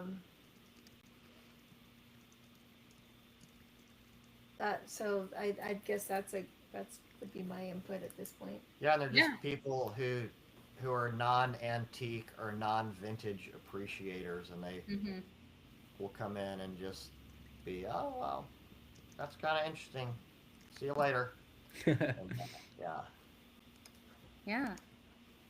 Those three all make sense. People who like shiny new items and maybe not antiques or vintage. People who like contemporary, very sharp, minimal pieces. Maybe people who are like a little bit industrialist and just like very minimal items in their space.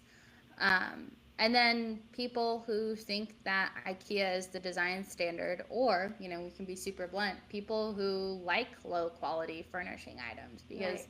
those people exist. They kind of like the more I hate this word, but it's the best way I could describe it. Like chuggy, they like how that looks and feels to them, and that's okay. Yeah. They're just not a part Yeah. of what you guys do. Yeah. Yeah. Like coming in there and being like, "Do you guys sell recliners, Right. Yeah. Right. Yeah. electric ones Your with lazy massage boys. thing?" Yeah. Right. Right. Right. um. Okay. Do you think there's Charlie? Do you have any like further questions for this one? I would love to know if maybe there's another one out there, like people who frequently say no or who don't buy and have a reason or any instance or story that's come up. If you don't have one, that's also okay because these three are pretty strong ones. They really are because they help inform quite a bit for me. But if there's anything that you're like, Charlie and Brandon need to know this, it needs to be in this document. If people who are not a part of our belief system, I would love to know that. Maybe even you guys would be shocked, but sometimes people don't want to buy from furniture that's from, you know, These countries. these countries. And maybe they have a different view on how the supply chain works. You know, there, I don't necessarily agree with them, but there are people who argue the case that, you know, because it can be come and go, maybe they just don't like supporting businesses who do that. I don't know. I don't know if you Yeah, guys have that come might be. across people like that. Well, I've definitely sensed that, and I'd say like our little production place is in China, but I describe it. It's like this is not from like massive industry China. This is like Yeah. a small, you know, Village. small production place that gives people jobs and treats them well. That we started. So I haven't really got nailed the verbiage on that yet, but I definitely can sense the, you know. Yeah, we have to. I mean, I don't want to buy stuff from China if I can help it, but yeah. Yeah, we call it Asia, and we call it, you know, remote villages, and we you know. But you're right. Also, people might just like only things from America or only Yeah. things that are new. Um, I would say our things do go well in an industrial sort of setting where it's just like there's a lot of things with simple lines, but with like, you know, really old texture. Mm-hmm. So that looks great in those contexts. But yeah, I would say people with like really liking sort of American antiques that are, you know, really kind of refined and delicate. It's not. Mm-hmm. Can you think of anybody who would walk into the store and they're like looking around or something, and maybe they look at the little note or they see the price or something, and what they feel isn't just like, oh, that's the price. It's like, what the heck, or something like that. Yes. Can you think like who's that person? I would say they're like garage sale shoppers. Okay. Ooh, okay. Yeah. Yeah, because it, you know, the pieces are like, you know, it can vary between who's looking, you know, the values in the eye of the beholder. And if they're like, you know, you probably found this in a ditch in the, you know, in the countryside. Why are you trying to charge $3,000 for it? Mm-hmm. Versus a, you know, a furniture, you know, Asian antique connoisseur is like, oh yeah, and I know the cost of getting it here from there is, you know, so there's just the legitimacy of things that, you know, everything's kind of made out of wood or metal or whatever. So it's like, why is this more valuable than that? You know, Yeah. like you said, you have to establish the value of the journey it's taken and Scarcity. right? Yeah. So Hey, it's you know not- what? I would say there's a lot of like vintage stores in Coeur d'Alene, and like antiques. And sometimes we'll do like a thrift store day where we'll just hit all of them in one day. And then every time we end up at this one store, because I'm so used to like I'm looking at donated items, not curated. And so Yeah. sometimes people enter the space with that mindset and then are shocked at the price point.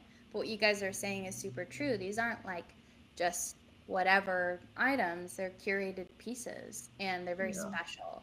And sometimes people just don't understand that. Yeah. Yeah. Yeah. Cool. I Well, think that that sounds is- like a great non-believer. Was there Yeah. Yeah. additional, Yeah. John?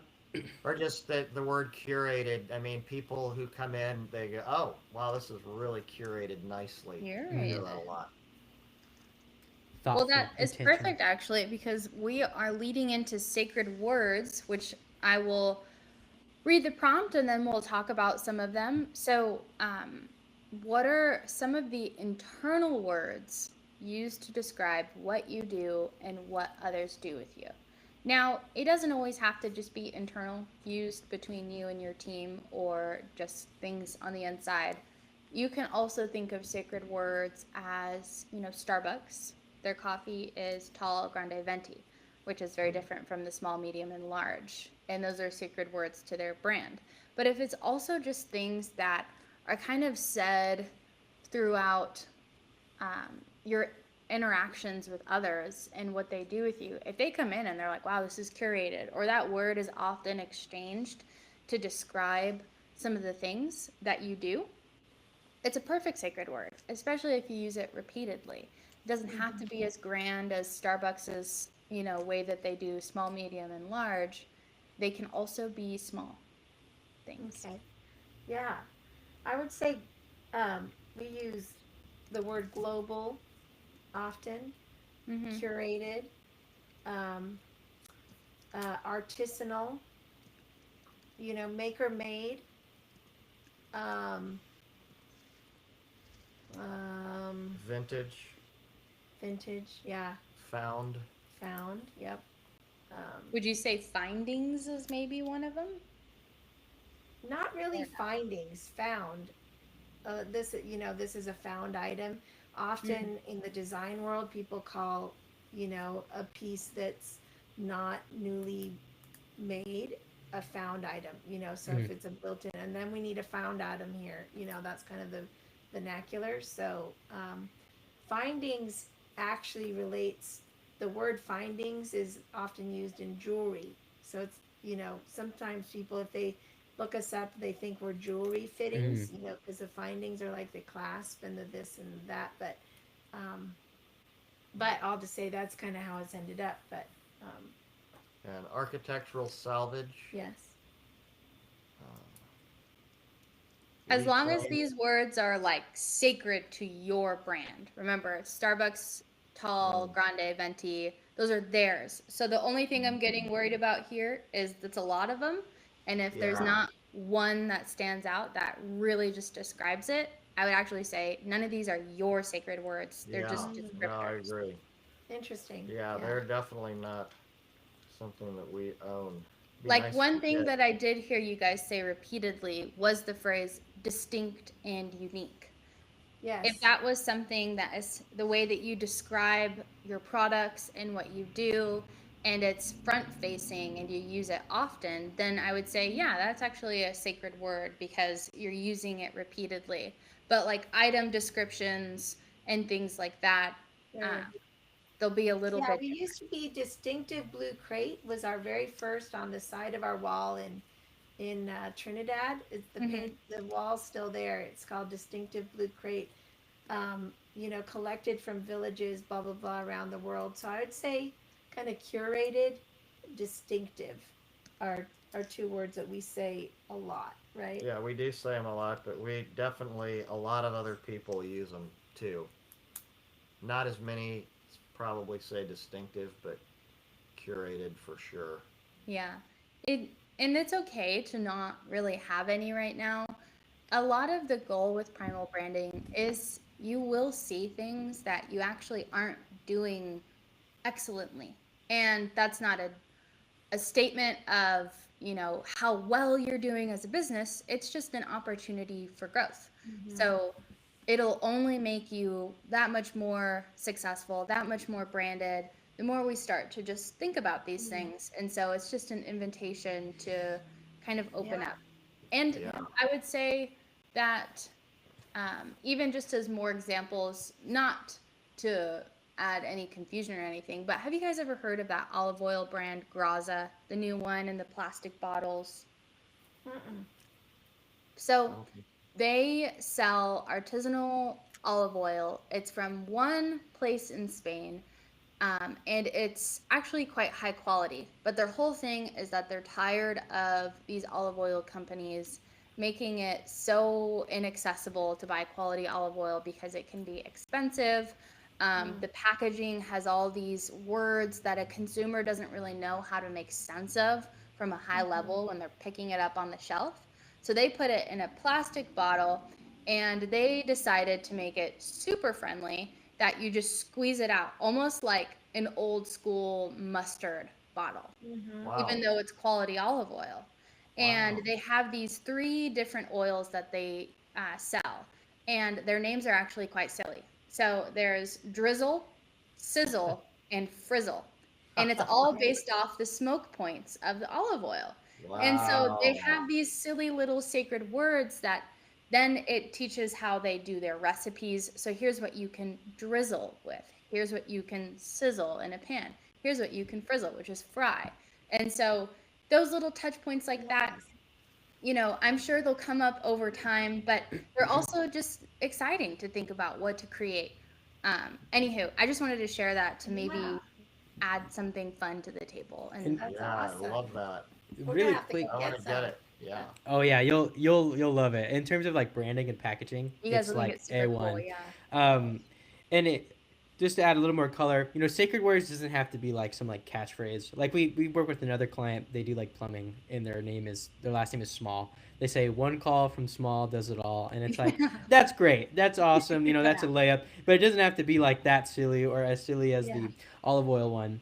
Something Mhm. that I just looking in would highly recommend in terms of just like thinking about is a lot of your products are going to have a story to them, Yeah. and kind of thinking of like a sacred word around that type of, I guess, idea is that each product has a story, having a title of it, and then whatever the story is, that title would be a sacred word, whatever that is. Yeah, like And it's, oh, sorry. no, please. I was gonna say maybe instead of calling it like a product story, it could be something like crazy, like I don't know, even just to play on the words with Blue Crate and adding like foundations or something like that, where it's like, oh, we use this word all the time to describe the story of the product. This is, this item's finding or whatever. I'm just saying random Yeah. stuff. But Yeah, anywho, no, that's a great idea. things On like our that. website, we said, our pieces have stories to tell. We hope they become part of yours.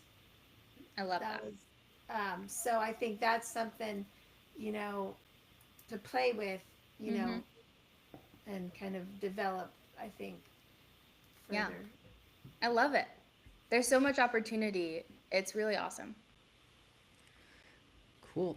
Okay, so sacred words. Here we go. And then this is one of our favorite columns. It's a tomorrow column. Charlie, you could preface this one. Yeah. So Patrick Hanlon originally had the tomorrow column as something he called the leader column. And that's just basically who challenged all odds to make this business happen. Now, you can kind of see why he has that column for Fortune 500 businesses because leaders like Bill Gates, Steve Jobs, you have Elon Musk, those are like the face of these huge companies. But sometimes with small businesses or medium-sized businesses, they can have multiple founders and stories that lead the charge, and we unfold that in your creation story. So we wanted to change it up a little bit because we use this primal branding for informing any decision making that lays a framework for your tomorrow. So we added the tomorrow column on our own, and it's basically asking what is the ideal future of the brand from even just next steps. We heard about your guys' move going to I believe you said South Carolina. Yeah. And even just ideal future. So sometimes the tomorrow column is the idealized future of what you envision this business being and performing as a whole. And that helps us, when we're building a website or sometimes we're doing a brand book with a client, we love doing it for who they are now, but also everything that they are going to be and planning to be in the future, so that there are systems and kind of like a skeleton set up for the meat to grow upon, so to speak. Anywho, I'll pause Yeah, now, and I'd love to hear some of what is your tomorrow. that's awesome. I love it. I also call that kind of laying the rails for it Mm. to, kind of roll forward on. So, That's a good way to describe that. um, That's gonna be our sacred word now. We're stealing it. okay, We won't you steal could, you could use it. Absolutely. that. Um, I think JB would really like to see Blue Crate primary product Hmm. transition to non one of a kinds, and smalls that are easily sellable online, Hmm. um, and uh, because he's primarily the one in the storefront kind of selling things at this point Yeah. too, and to diminish like the kind of labor involved in you know keeping these things and the overhead on them and all of that. I would say my, um, whatever the name it is under, um, you know, I've, I, I would like to bring in things that I can use in build projects and then we can sell, you know, also. So, for example, Moroccan tile Hmm. or, stone from Mexico or, um, you know, all those kinds of things. So I feel like Blue Crate's already a great platform for that. And in Greenville, there's enough space that we can, kind of offer larger, or more build, like bespoke build product. I don't even know what vernacular to put around it, but but there was a place in Phoenix when we first started. It was called Antiquities, and he was an architect who then opened up a warehouse that he just shopped beyond what he needed for his projects, and had all this other great stuff from Europe for others to buy. Hmm. And so I kind of it depends on our energy level, but I would say for JB, it's focusing on, like kind of smaller, um, kind of lifestyle stuff. And for me, I'm always passionate about the cool lighting and furniture, but I'm kind of tired of selling it, but I like having it around and it Yeah. representing our brand. So I don't know if that makes sense. But the the Blue Crate in Greenville, we'd like to have, a place that's kind of community building, and where we have like where it's a maker's lab and a small shop, boutique shop. People can buy things, but so I don't know if we have the same vision or not. I guess you can share I mean, yours. Dot, yeah, I like that too. I tend to think more about executing like the next step and try to have enough energy to do that next step well. And but I'm tend to be on the slightly out of control side of the spectrum of that as opposed to perfectionist. But yeah, I agree with all of that. And I mean, I would love Like 5 years ago from to. now. Well, I would love to. What I was going to say is I'd love to have Dot design lighting that she likes and have it be in the store and sell through well. It makes me want to cut off my toe when I see something in the store that's been there like 6 years and I've moved 20 times. Yeah. But if we have a permanent spot, and I'd say permanency is for sure one of the like tomorrow Yeah. goals that we both deeply have. Because if we have a permanent spot, if something sits there 10 years and looks gorgeous the whole time, and people come in and say, wow, that is what? So it helps set the vibe of the place. Mm-hmm. That's great. I Yeah. just and I don't mind moving it across the showroom once a year. But Yeah. yeah. And, well, one, I wanted to say, I don't view either of your guys' vision for tomorrow as separate. I actually just see an emerging lifestyle brand that's trying to find its way to come up out of both of your minds. And, it's very real. There being companies that have offers that address different consumer needs from small to large.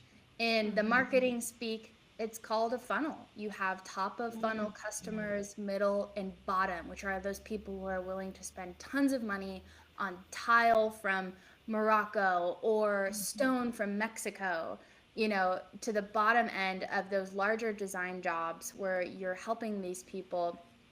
Blue Crate has a 100% capacity to be able to handle that, to be able to create into that vision, and having all of those pieces speak to one another, because you guys have a core, and that core is that you are serving global, unique, and distinct objects, furnishings, furniture to I like small objects. I items. like that word. Yeah. And so, that being what you do, Blue Crate is literally, ironically, the best name you could have, because it's about that crate that brings these different items over.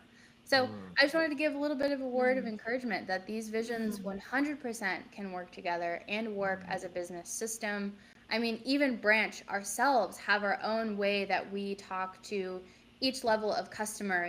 We sometimes have these large design projects and people that we work with where we're sourcing like Old Spice or Qatar or airlines to them, to just small interactions with people. And that's because our mission is to help businesses grow and navigate tough challenges with design and branding and marketing. And so when your core is that stable, I just wanted to say, there's I actually love Blue Crate, hearing that that's what the future and tomorrow is. I think that's awesome. If I I had would all the love to money in the have. world, I would buy so much of your stuff. I eventually, and I know it's like high, like energy demand and personnel, but I've wanted to have like food be a part Mm, of our offering. yeah. And like Roman and Williams has a restaurant and you can literally buy the plate you're eating off of. But anyway, from a standpoint of hospitality, I love the idea of people lingering because they're eating food That's so and perfect. kind of creating a context where it makes sense to be sitting at a table. Anyway, so I've had that experience at Roman and Williams in New York really impacted me. And there's a place even here in Austin that sells things from Mexico, and they're bought a house here, and all the rooms are staged, and everything's for sale, but they have a functional working kitchen.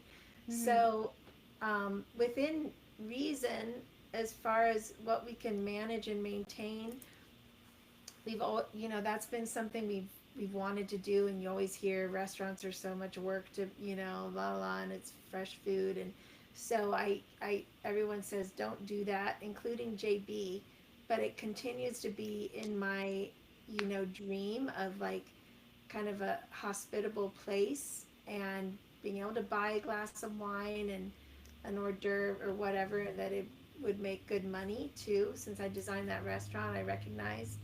And also a maker's lab, just where people can come and we can offer special seminars or 3-week intensives in pottery or woodworking or whatever. And it both affords the opportunity for us to have like this working workshop in all these design arenas like textiles, and also kind of brings the maker community in who are our tribe and love it to kind of connect with us in a way when they don't need a piece of furniture, and to be able Yeah, to charge for that. that's so awesome. Like, we actually down the street have a store. It's called the Culinary Store. I love walking around. Mm, It's a bit overpriced at some areas. Overpriced meaning for my budget of buying right. certain items, but it's for somebody. And Hmm. they actually sell in their store as a lifestyle brand. So they have wine and food nights, cooking classes. They Hmm. have a deli that you can go and get a sandwich at and sit down. So Yeah. exactly what you're saying actually Mm. is right down the Yeah. street. It's a different lifestyle brand, but these businesses really do these things and Yeah. combine seminars and a restaurant and the furniture on the inside. I think RH in Newport just opened up a new location where it's 3 stories and the top level is a restaurant. Yeah. Yeah. Uh, Yeah. you know, they are a bigger brand, but they quite literally sell furniture. Yeah. And I just wanted to share that Yeah. because And I think I food, love it. one thing when the economy's down, people still eat. And so Mm-hmm. having like a diversified income stream within our thing of something other than you buy, like food, you can come in 3 times a week and eat a burger with us. Yeah. And, we still pay our rent and, you're not buying the $3,000 sideboard. So to me, if we can figure out how to crack that nut, and the place in Greenville, I think would be really like lend itself to that. So in my mind, I'm continually laying the rails for that. Would this place support that? Would it? And JB's like, you can't, No, I'm all for it. I just don't want to be putting so much bandwidth in like Blue Crate 4.0 that we don't Yeah. get 2.0 to critical mass. Yep. Mm-hmm. There's That always makes sense. steps and levels to get there. Takes time. Yeah, Because then I you just have love to. the tomorrow column though. I Yeah, know. I that's mean, we're true. we're both skewed toward the tomorrow column. We could, in fact, maybe I'm kind of praying and hoping God will bring somebody who's like the CFO type, but doesn't curtail vision, but Mm. instead like harnesses it both in operations and finance. So anyway, we'll see what we Yeah. get. And even selling the one of a kinds and small items, Yeah, there's a really big value in having some sort of engine that's constantly operating that in particular has low overhead. So yes, that's able to produce income. So I think it has Yeah. all the levels. It's just all about, finding those timelines to go and develop it and yeah, making sure it works for um, your life. yeah. But And I if I love it. could get any one thing like functional and operable within like the next month, it would be that exact thing.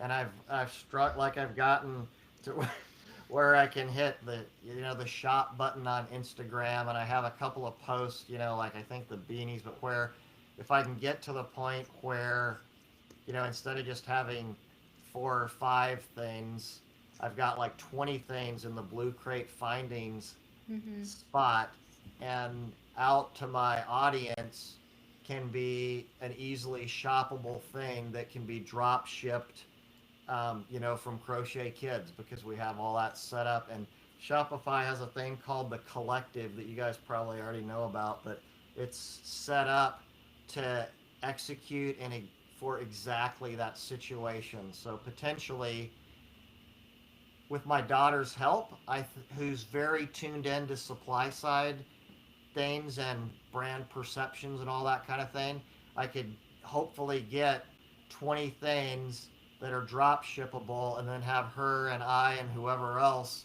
do Instagrams, and hopefully each of those would result in 10 sales. So if I could, anyway, I've been, yeah, a little, I mean, it's just frustrating to work through the whop ton of technology, and that's why I so much appreciate you guys working the way you Hmm. have with this, because that adds massive expertise, as well as focus on things while we're all over, and yeah, so super grateful for that, and obviously if we were between having a store in Austin, Round Top, while we're moving to Greenville and trying to get set up, we can keep building that segment and even make a story out of, like, I'm trying to figure out how to do it, but the whole, Greenville thing, and not making the Austin people feel like left in the lurch, but like, we're discovering new things. And as we're passing through Louisiana, oh my gosh, we found this company that does this, and so we want to share that with you. So anyway, yeah, Kind of having. Yeah. Sorry, didn't mean to cut you off. No, that was it. Having like a strong like network of partners is kind of Yeah. what I'm hearing, and being able to use that Yes. for your business sense. Yeah. Well, Okay. I feel like the Primal brand is awesomely filled out, and I feel like I actually have such a profoundly better understanding of you guys and what you do.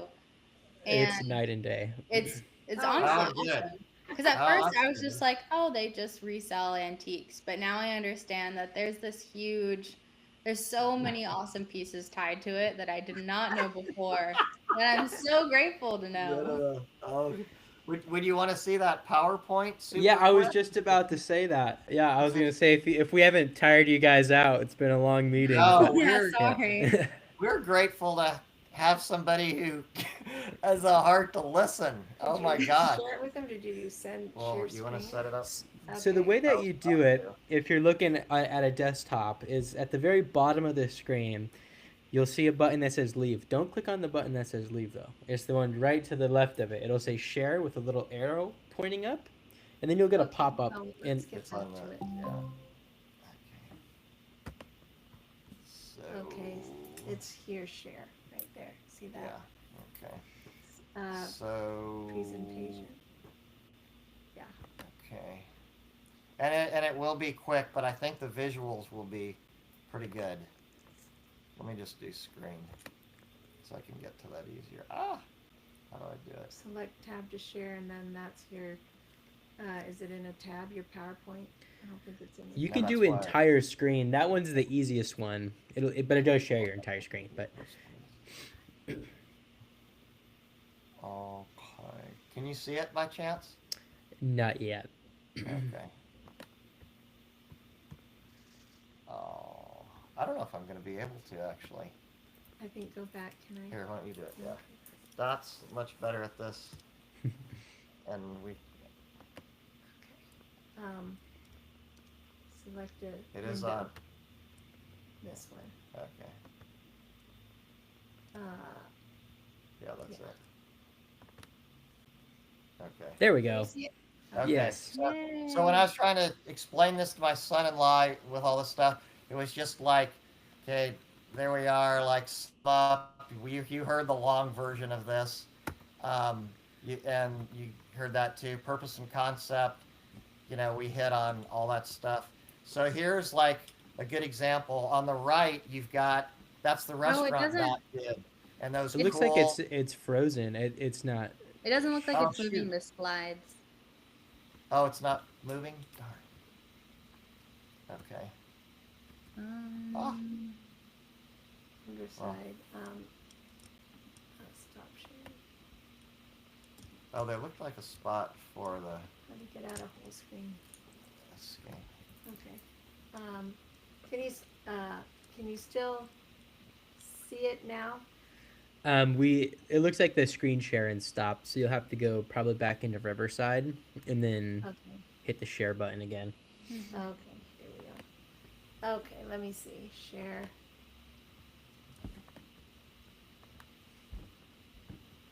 Doesn't do anything when you just hit presentation.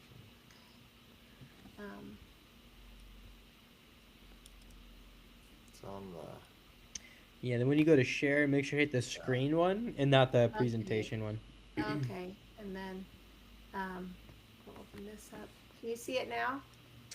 Not yet.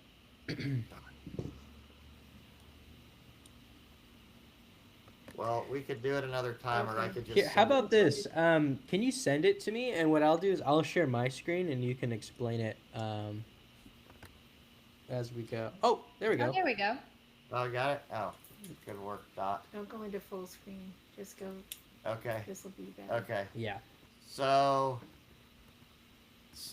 yeah. So there's the first one. You guys heard all that stuff, and you heard all of that, and purpose and concept heard that.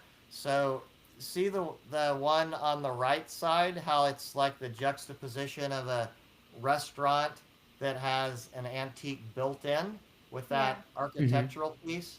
Mm-hmm. So that's a perfect example. And then the one on the left is, modern-ish but organic. That table is ours. That sofa.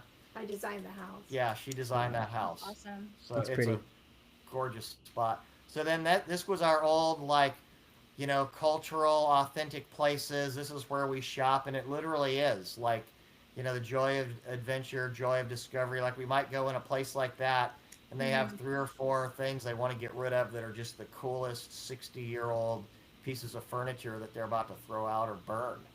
So there's a couple of nicer ones that are country Asian antiques. That was our early branding. Super, yeah. You can see cool. like the global thing up in the corner. It's got That's distinctive, so cool. slight descriptive, and all that stuff. And this we'd send out, new shipments arriving, and hopefully they come in and all that. And we had a real good guy helping us with the branding on this back in the day, and are excited to have that now. And then so we with you guys, and so then this here's like just a cool, like it's a old pier wood stuff, and the mirror, that thing sold pretty quick. And this was a piece Dot had that one of her clients had, architectural piece on top of a modern piece. That's that. And then that's a primitive. Yeah, that wasn't a great one mixed, but and then this was just like an antique bench, just cool old gnarled wood. That was one of our best pieces ever. We can't really get those armoires anymore, but they're super rare. Some of them go for like 8 to 12K now. Wow. And this was a piece that we had a while, but sold into a beautiful spot. Same thing, I think. Click on the red butterfly. Yeah, this at the top of that, those are like antique sewing baskets, and on the inside there's like laminate repairs that people have used, like newspapers from like China, and then fixes from San Francisco. So it like kind of tells the story of where it's been and all that stuff.